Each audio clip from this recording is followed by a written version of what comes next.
Allora signori, benvenuti a nome delle Dolovalli a questo evento. Manu, prego. Bene, buongiorno a tutti, sono Manuela, appunto, la vostra guida di oggi. Oggi vi accompagno appunto a scoprire questo sentiero che collega Erto a Casso, il borgo che c'è più avanti.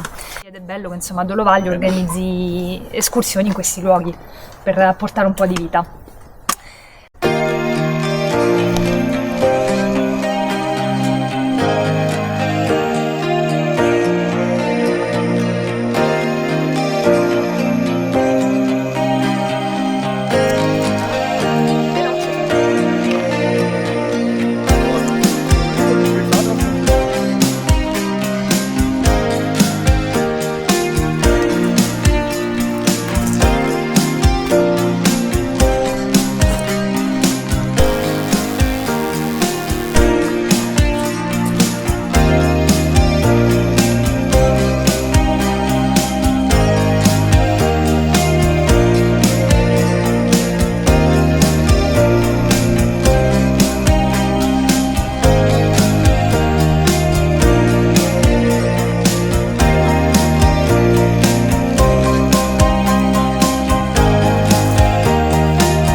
Ecco, io mi sono divertita, quindi vi ringrazio per la partecipazione. Grazie, un applauso se lo merita, eh? No, non faccio niente.